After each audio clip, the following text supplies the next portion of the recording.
Selamat datang kembali di pembahasan mendalam kita. Kali ini kita lanjut lagi ya. Kita gali bab 21 sama lampiran A dan B dari How to Read the Book. Fokusnya nih, gimana sih membaca itu bisa membentuk pikiran kita dan juga alat praktis apa aja yang ada di buku ini buat Anda. Oke, siap ya? Siap. Jadi intinya di bagian ini tuh gagasan kalau membaca yang benar ya, itu bukan cuma nyerap info pasif aja, ini tuh aktivitas mental, latihan gitu, yang penting banget buat pertumbuhan intelektual kita. Bab 21 ini, nah ini dia menyoroti banget soal itu. Oh, jadi beda ya? Beda antara jenis-jenis membaca dan gimana dampaknya ke pemahaman kita. Iya ya, benar juga. Bab 21 ini langsung to the point ya. Ada beda besar antara baca buat katakanlah hiburan atau info sekilas, sama baca buat paham beneran. Nah, yang kedua ini nih katanya yang bener-bener ngelatih otot pikiran kita. Persis. Kalau nggak dilatih gitu, ya pikirannya bisa lemes, kayak otot jarang dipakai. Simple, tapi penting banget ya konsepnya. Penting banget. Dan ini nyambung langsung ke konsep buku yang menuntut. Jadi buku ini bilang justru buku yang rasanya agak di atas level kita sekarang, itu malah jadi kunci buat tumbuh. Ada analogi bagus, piramida buku.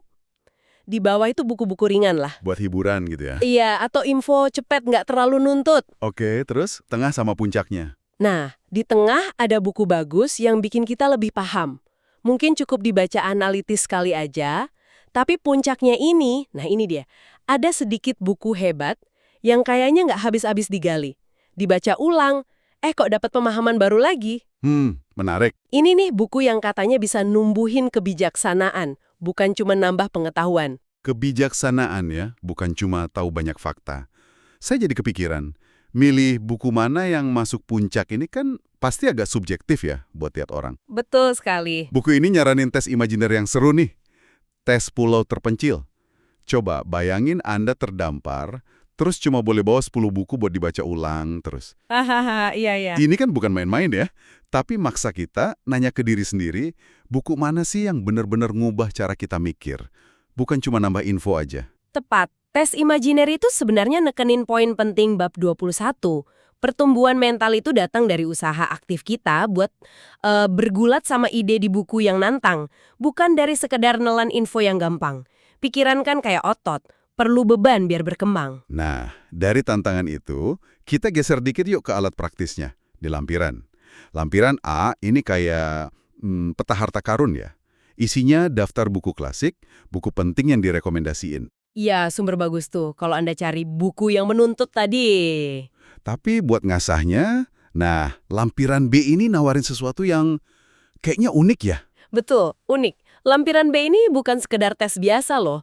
Tujuannya itu melatih Anda menerapkan 4 level membaca yang dibahas di buku. 4 level itu. Dasar, inspeksional, analitis, sama sintopikal.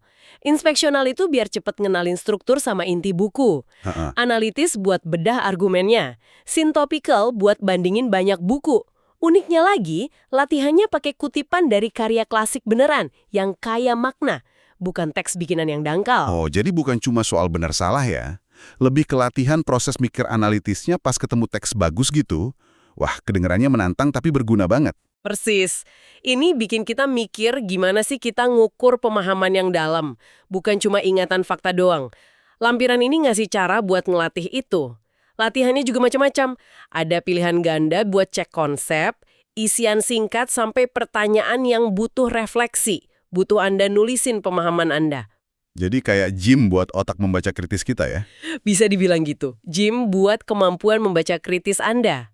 Oke, jadi kalau kita rangkum nih buat Anda yang dengerin, buku ini kayak ngasih paket lengkap ya. Bab 21 jelasin kenapa baca mendalam itu penting buat pikiran. Betul. Lampiran A ngasih rekomendasi apa yang bisa dibaca biar dapat tantangan itu. Terus lampiran B nyediain cara buat ngelatih skill baca analitis Anda secara aktif. Toolkit buat pembelajar serius lah. Iya benar, toolkit. Pesan utamanya sih jelas ya, membaca yang benar-benar ngubah itu butuh usaha. Butuh kita terlibat aktif. Pikiran kita itu tumbuh pas ditantang ide kompleks. Bukan pas cuma dikasih info ringan. Terus, buku-buku hebat di puncak piramida sama latihan di lampiran B itu alat bantu Anda lah di perjalanan intelektual ini. Biar nggak cuma banyak tahu, Tapi jadi lebih bijaksana. bergerak ke arah sana. Oke, jadi poin penting buat Anda bawa pulang nih. Coba deh sadari tujuan Anda baca. Cuma cari info atau mau benar-benar paham. Terus, jangan takut sama buku yang rasanya agak ketinggian. Justru di situ potensi tumbuhnya gede. Dan manfaatin latihan kayak di lampiran B buat ngasah analisis. Nah, sebagai penutup nih, mungkin ada pertanyaan buat kita renungkan bareng. Kalau pikiran kita ini bisa tumbuh subur atau malah kerdil tergantung gimana kita makainya, diet mental macam apa sih yang lagi Anda kasih ke pikiran Anda lewat bacaan sehari-hari? Apakah pilihan bacaan Anda sekarang itu beneran ngasih nutrisi buat tumbuh jangka panjang?